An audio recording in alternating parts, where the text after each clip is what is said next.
Okay, so what to add and what to eliminate for day 3. So how has days 1 and 2 gone for you so far? So comment, please. Let's get to know each other a little bit more. Comment in the comment section how you are feeling so far. How are you doing today on day 3? This is our the third day of our time together. So let me know how you're feeling. Are you feeling any detox symptoms? Are you feeling any achiness? Are you feeling totally fine? Does it not matter to you? Has it affected your life at all? Do you feel great? Do you feel really accomplished for the past 2 days of eliminating sugar from your diet? So let me know how you're doing. I'm just kind of curious to see how everyone is. So comment, please. Let me know how you're doing. I haven't had any sugar for a little while now. Can't remember the last time I actually had a dessert. I wasn't planning on doing a full sugar detox with you all, but I kind of am naturally, and I feel great. I haven't had any sugar cravings. I feel totally fine. Nothing really has changed much for me, so I feel great. But let me know in the comments, how are you doing if you're watching live, or if you're watching recorded, or on YouTube, or what have you. Go ahead and comment. Let me know how you're feeling. So, all right, so today we have a winner from our yesterday's day 2 homework assignment, which was to share a little bit about how things are going for you, that you're committed to taking sugar and alcohol out of your diet this week. So so we had lots of comments on that. A lot of women did the homework, and the raffle prize winner is Jen Huco. So congratulations to Jen for completing that assignment and getting it done. So I'm going to be sending you a little Starbucks gift card for a drink on me. I know you're in Canada, so let me know if that's not available to you, and I'll send you something else.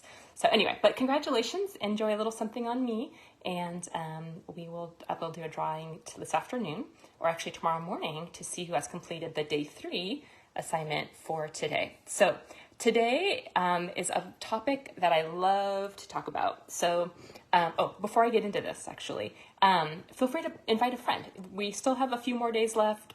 They can watch the pre-recorded videos and watch the replays whenever they want. They can get the meal plan. I just love to have a bunch of people in here learning, growing together, and I really feel like community is a huge part of our progress. And you are, I think they say 98% more successful when you do something with a group or with some accountability.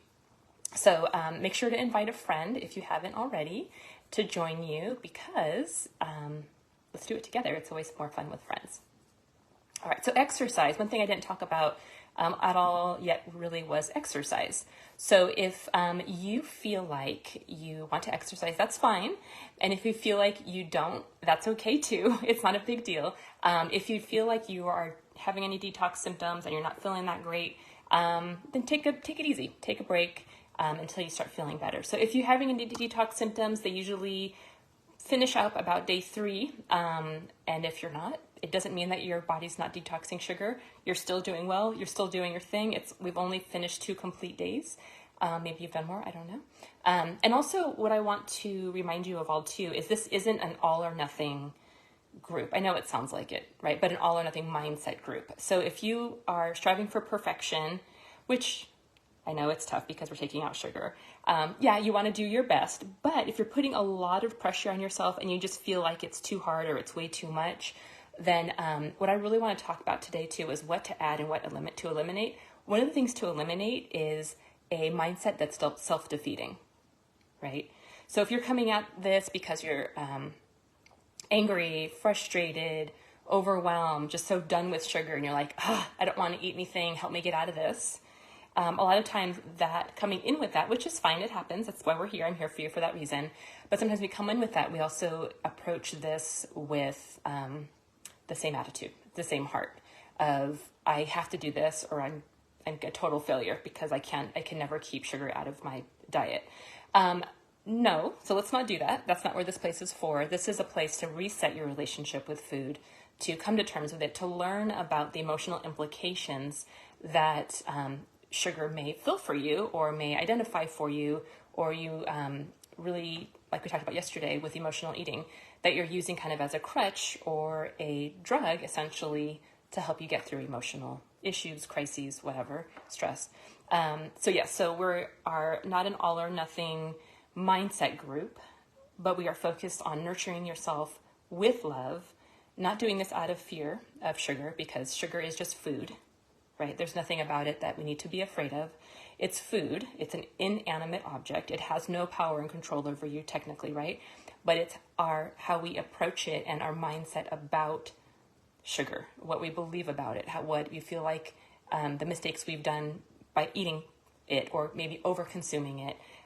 But it's not the food, it's the emotion or the mood, right? So Dr. Nina, my friend who's a psychoanalyst who specializes in binge eating, tells me all the time, or tells her groups, it's not what you're eating, it's what's eating you. So take a look at that, less so the actual food itself. So obviously there are physical issues too. There's physical implications that we're going to talk about today that would lead us to tend to go to sugar as an outlet, or just go into it because we have strong cravings. So, okay, let's dive in. Practical strategies of what you should add to your diet and what you should avoid to crush cravings, lose weight, and feel better now or feel better fast. So let's do this together. All right, so our scripture for today, I have it here. It's a call to endurance. Therefore, since we are surrounded by such a great cloud of witnesses, let us throw off every encumbrance and sin that so easily entangles, and let us run with endurance the race set out for us. Let us fix our eyes on Jesus, the author and perfecter of our faith, who for the joy set before him endured the cross, scorning its shame, and sat down at the right hand of the throne of God. Consider him who endured such hostility for sinners, so that we will not grow weary and lose heart.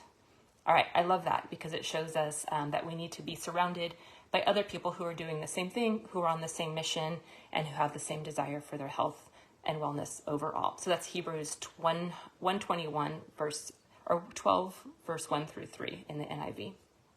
All right.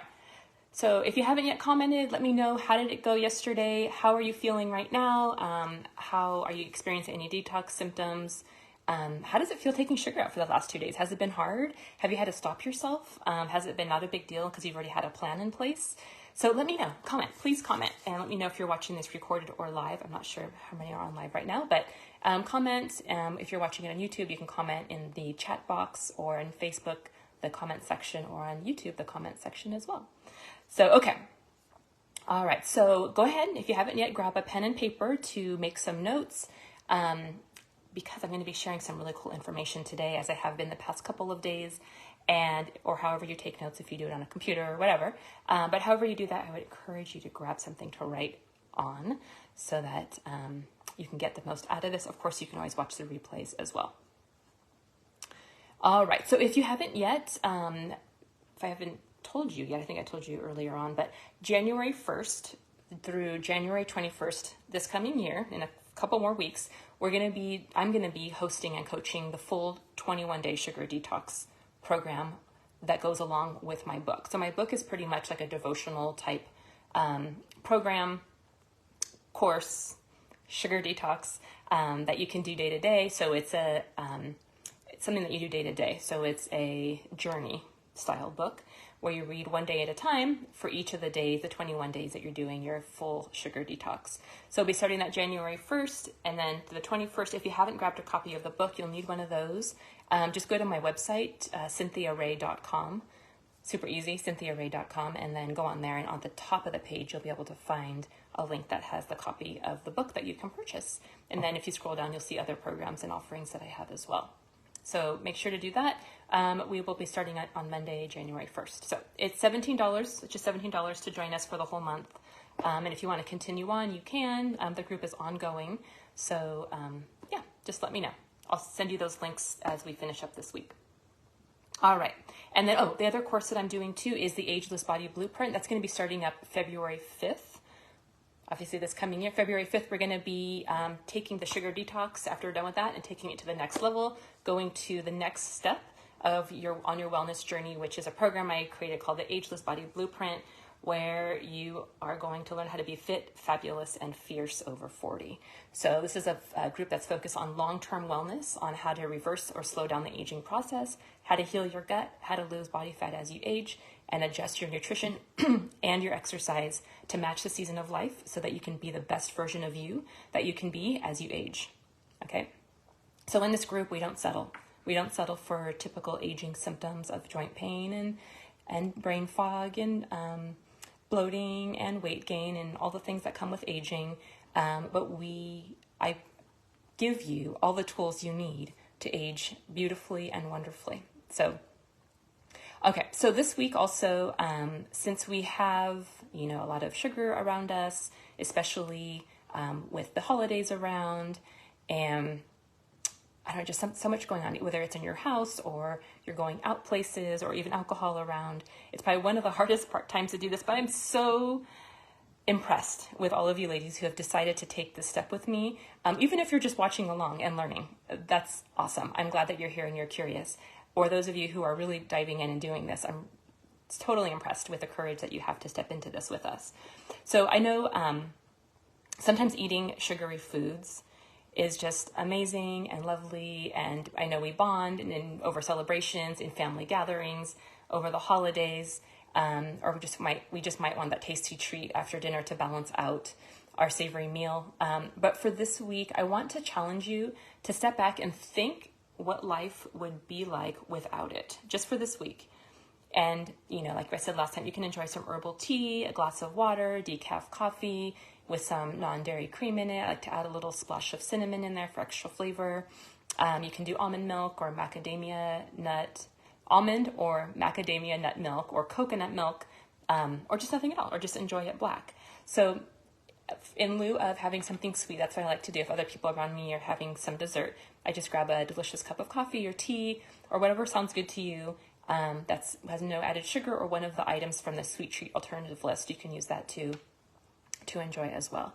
So, so take a step back and just, think about what would it be like without having sugar this week, and what could I do in replace of those moments when other people are eating around me, but I still want to feel as part of the group. Just grab something else that's a sweet treat alternative that will satisfy you just the same. Okay. The thing is too, is when something is taken away from us, in general, but specifically sugar for this week, you're forced to handle the emotions that come up, because feelings of deprivation, or how to handle feelings of deprivation, sometimes we're never taught how to do that growing up, or sometimes we don't know how to handle deprivation, or when things are taken away from us, even if it's for our well-being. Sometimes we want to fight it. Sometimes we just don't know what to do with it, and it's scary. You might feel feelings of anger, loneliness, fatigue, or just a desire for sweetness on your tongue. But today what I want to share with you is how to easily bring those cravings down by adding in certain types of foods to your diet, eliminating others, and it'll be a gentle way to kind of reset your palate. Okay, so as a review, we are eliminating foods that contain refined sugar, like pastries, ice cream, some certain sauces, ketchups and barbecue sauce, things like that have lots of sugar, honey, artificial sweeteners, dairy, alcohol, wheat products, processed or packaged foods, and white rice. So, all right, so let's talk about practical strategies of what you should add to your diet and what you should avoid to crush cravings, lose weight, and feel better fast. So the key to this is, like I said, I think the first day, is to keep your blood sugar stable, but I want to dive in a little bit deeper today. Keeping your blood sugar stable will eliminating processed food toxins, and also help you to balance digestive hormones such as insulin, ghrelin, leptin, and cortisol. So we're going to talk about all of those digestive hormones today, and talk about how to adjust those in your favor. All right, so let's talk about appetite hormones and how to balance them best. So yesterday we talked about emotions and eating. Now let's talk about how these emotions and appetite hormones and foods can affect your weight gain or loss. So the key to weight loss and making detoxing easier is to keep stress low, to get quality sleep, eat lots of healthy fats, proteins, making sure that your diet is moderate in carbohydrates, and when you do choose carbohydrates, that they're the ones that are on the lower glycemic end, right? So if you go online, you can find a list of low glycemic carbohydrates, and those are the ones that tend to not spike your blood sugar quite as much as other carbohydrate sources. All right, so let's talk about the first one. So the first digestive hormone, it's actually a brain chemical also, it's called ghrelin, Ghrelin. ghrelin. So ghrelin, what it does is it stimulates you to eat, and it stimulates feelings of hunger.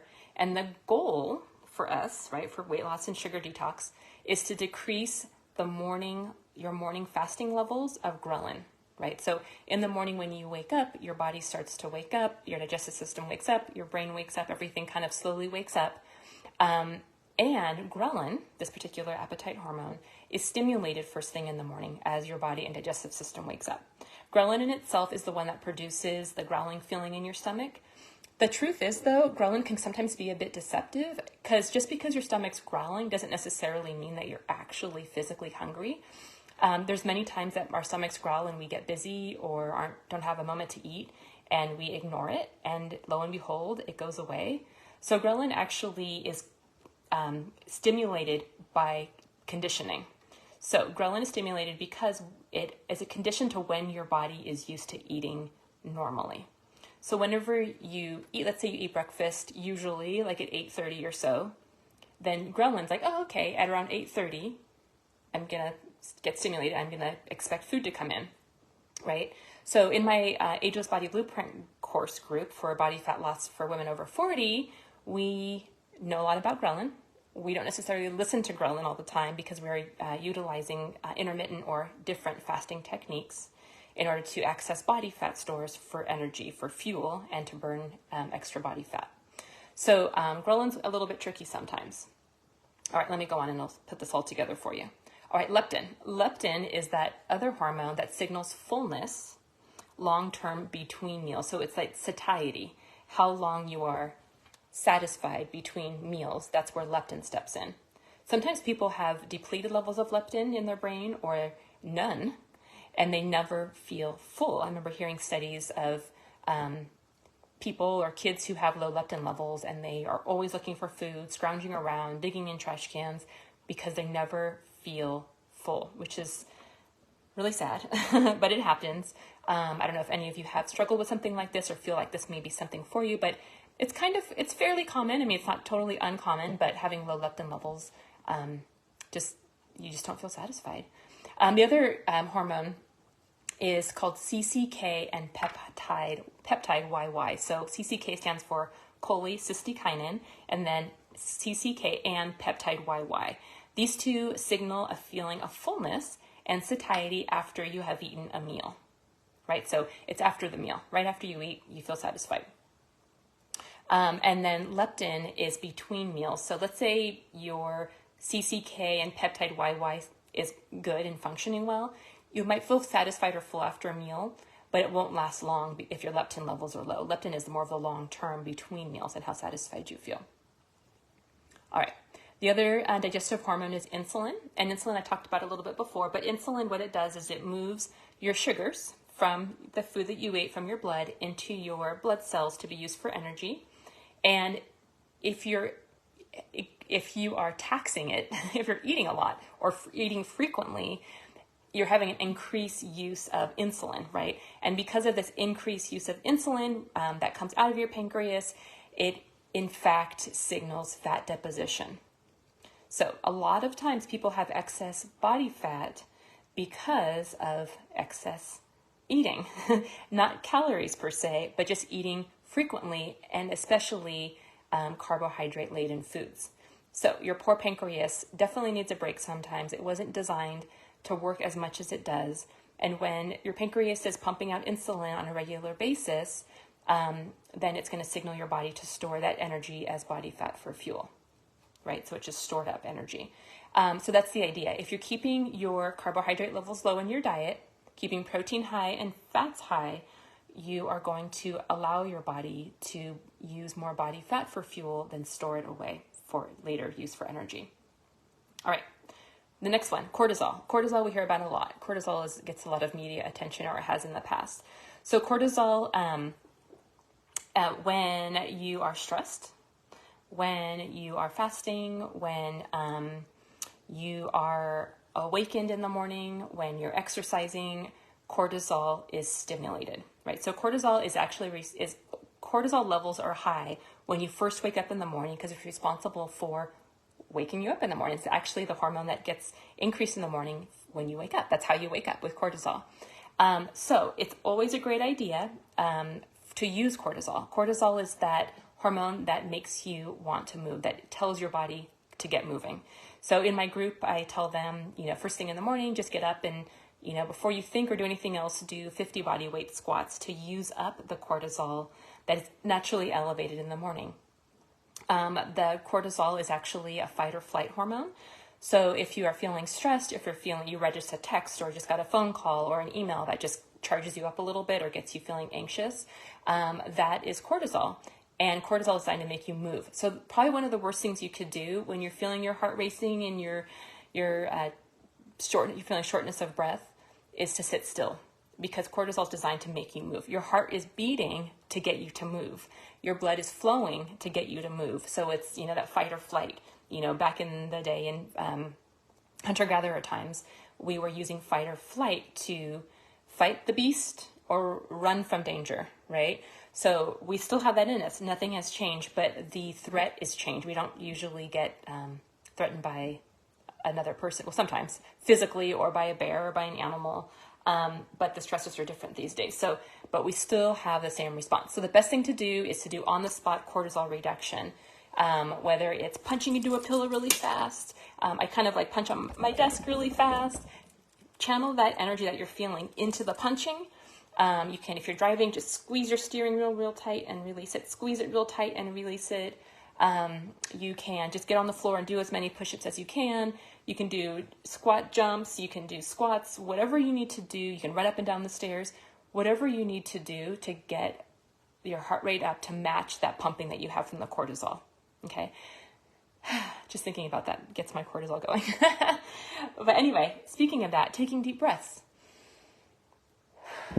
You can take 6 deep cleansing breaths and you'll notice that your cortisol levels will start to go down. You can even just squeeze your hands together real tight for about 10 seconds and then release.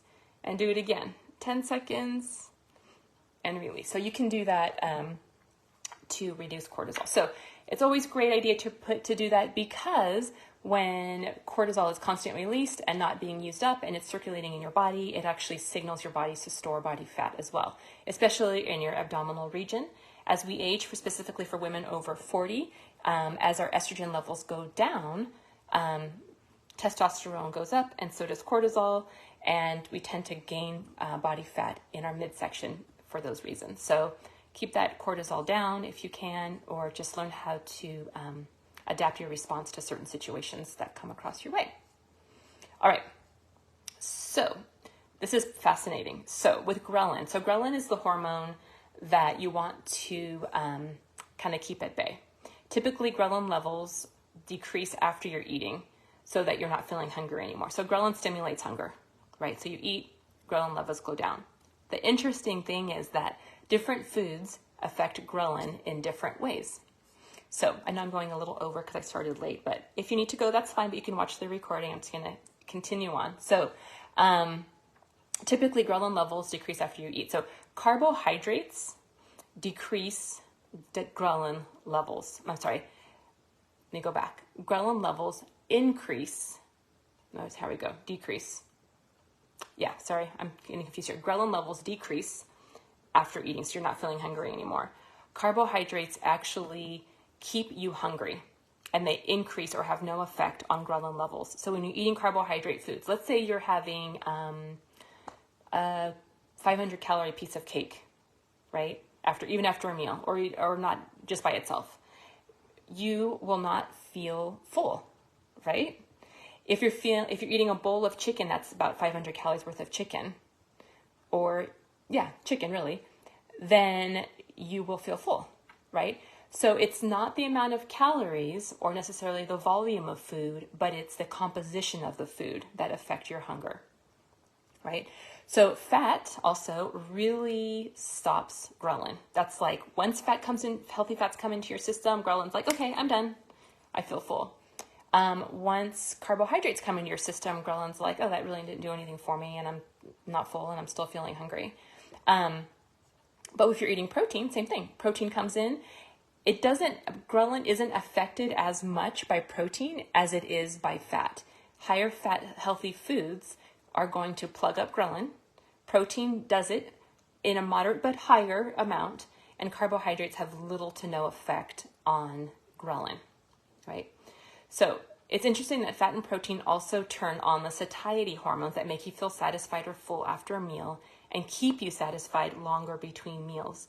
But it doesn't get triggered with starches or sugars, right? So those hormones, CCK and peptide YY, those satisfaction hormones, get triggered by fat and protein. Again, another reason why to have more fat and protein in your diet. So a lot of times my husband would say that he said there's always room for dessert. So no matter what he's eating, he's like, oh, there's always room for dessert, right? Some people call it your second stomach, whatever. But that's because carbohydrates don't cause you to feel full or even satisfied, right? They don't trigger those satiety hormones that CCK or the peptide YY or ghrelin, right? So overall, it's important to include protein and healthy fat in your meals and snacks all the time to keep you satisfied, to keep those blood sugar levels low, to burn extra body fat, to decrease your sugar cravings overall.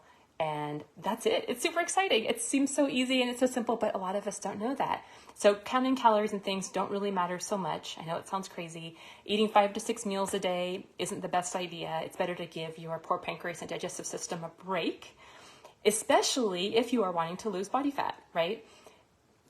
Give it a break. You know, in my group, we like to fast at least 16 to 18 hours. We start out with 12 to 14 hours, but it just gives your digestive system a break and allows your body a chance to go to stored body fat for fuel instead of the carbohydrates that are on board for energy. So, yeah, if you want to know more about that, this is all, we dive into this deep in my Ageless Body Blueprint group. So we'll be starting that February 5th. So if you are looking to lose body fat in a healthy, sustainable way, that's focused on loving and nurturing your body to that health and wellness that you always wanted as you age, join us. February 5th, we're going to be starting the Ageless Body Blueprint group.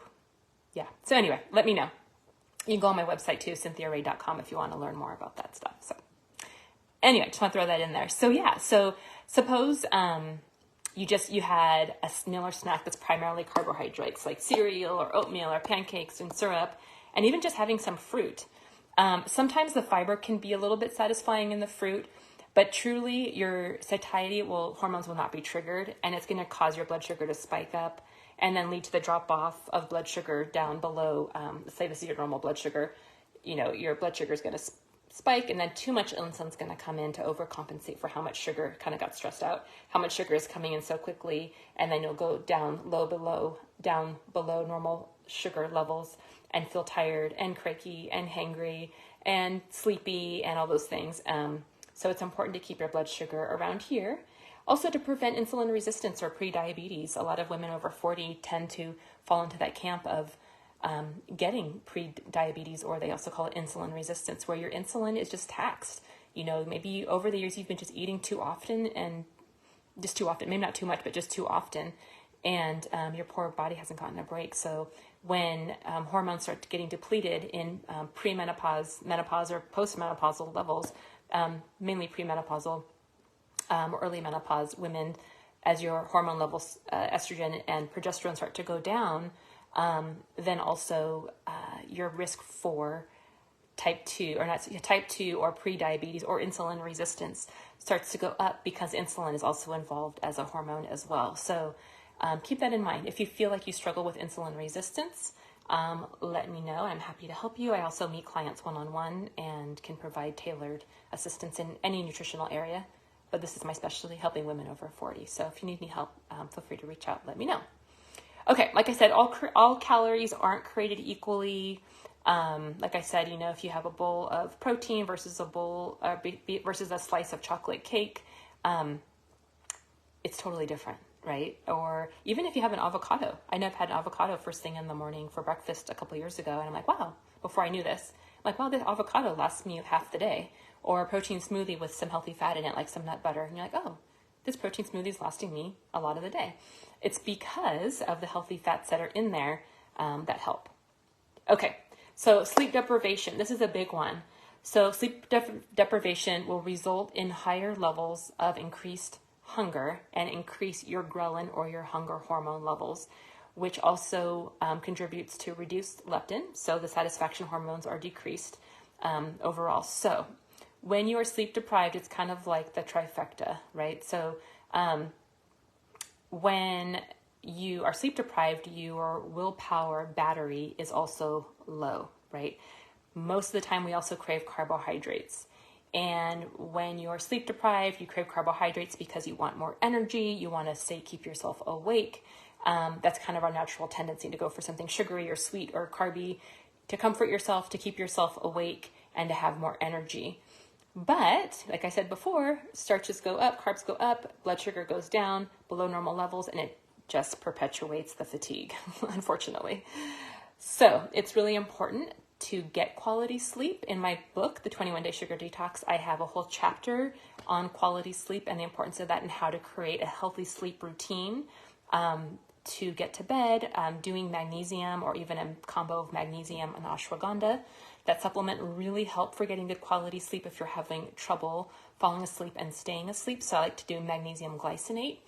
Also, if you are craving sugar, magnesium glycinate can really help to offset cravings because many times, especially with women, we're depleted. Well, actually everybody, but with women specifically, we're easily depleted from magnesium. Magnesium is just as important to our bodies, or as the same amount in our bodies as is water. So magnesium is depleted, you might get muscle cramps, you might get like the jumpy leg or spasms, things like that. That's telltale sign that you are low or deficient in magnesium. If you're having trouble falling asleep, that's also magnesium deficiency. There's lots of signs and symptoms, but those are the main ones you want to look for. Sugar cravings are definitely a sign of magnesium deficiency. So I like to take at least 2 to 4 tablets of magnesium a day. I like magnesium glycinate specifically. I get mine from a company called Pure Encapsulations. So if you want to get some magnesium, you can go there. I can see if I can find you a link for that.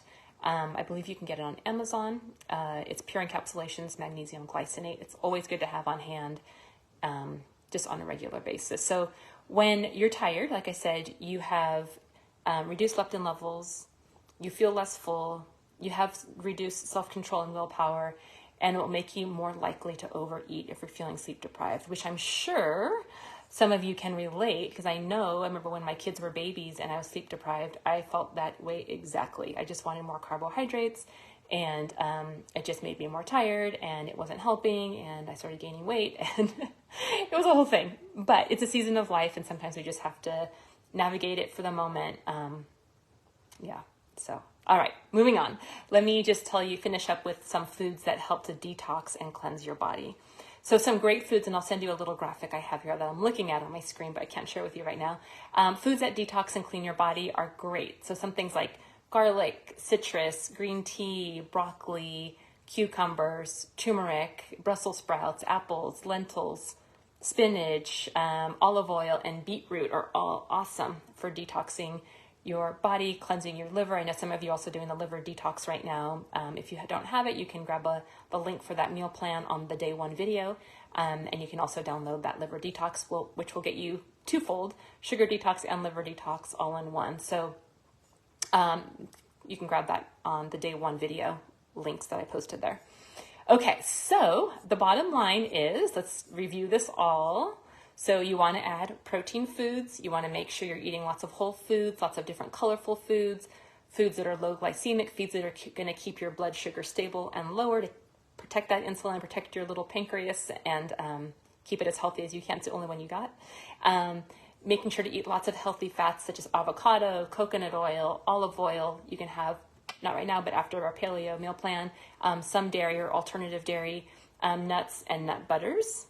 Some supplements I highly recommend are glutathione. We talked about that for detoxing. B vitamins are great for managing your mood. Magnesium, like I just said, is a powerhouse. L-glutamine is awesome for on-the-spot reduction of sugar cravings.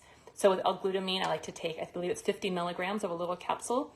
You can open it up, put it under your tongue, let it dissolve there, and it'll help to, on the spot, get rid of a craving if it's really strong and you're struggling. That's kind of that's one of my favorite hacks. Magnesium too. B vitamins, all the things. These are all great for reducing cravings and managing your mood. Enjoy some unsweetened coconut milk, nuts and seeds, sweet potatoes, eggs, bacon, all the things you want to do. You would definitely want to eliminate white foods. Sounds kind of weird. Potatoes and rice, bready things, processed foods, and then foods, of course, with added sugar. So to conclude, get plenty of sleep and eat lots of whole foods, plenty of healthy fats, plenty of healthy protein. Make that your primary focus on your plate. Use everything else as a small accessory.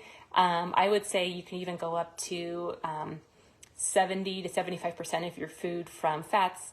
You can do 10% from carbohydrates and 70, 80, 90. You want to make sure I'm making this right. 20, 60, 30, 10. Does that make sense? 60, 70, 80, 90. Yeah. So 60% fat, 30% protein, 10% carbohydrates to get your sugar balanced and reduce those cravings. So, okay. So today's affirmation is, I am gracious with myself, and when things get hard and I slip up, I forgive myself and move on, jumping back in where I left off, just like going over a speed bump on the road. You go over the bump and you just keep going. It's resilience. It's how fast you can get back up on the horse when you fall off. So if you do fall off, no big deal. Just jump right back on where you left off and learn from it, right? Mistakes are something that we can learn from. We don't have to let them stop us. All right, so today's homework assignment, share something that you've learned and spoke to you the most so far over these past 3 days, and how you can implement it to improve your results. So listening is one thing, watching is one thing, taking notes is one thing, having great intentions is one thing, but the real thing is doing it, applying it. You only get the benefit from it if you apply it, right? You can know all the things and never do it, and it's never going to change anything for you. So share something that you've learned and has spoke to you the most this week, and how you can implement it to improve your results. Like before, put that in the comment section of this Facebook post, or in our Zoom room in the chat section, or on YouTube, wherever you're watching, put your comment there. And I will put you in the raffle for completing that assignment. I'll put you in the raffle for a giveaway for tomorrow. So make sure to do that if you're watching this recording, you're watching this live. Welcome. Do your homework. Do the work. Use your meal plan if you need to. Reach out to me for questions. If you have any questions here on this replay or in this live video, go ahead and put them in the comments. When I'm done here, I will go through them and answer your questions and comment accordingly. Have a fantastic day. I really hope this helped you, and blessings to you all. Take care.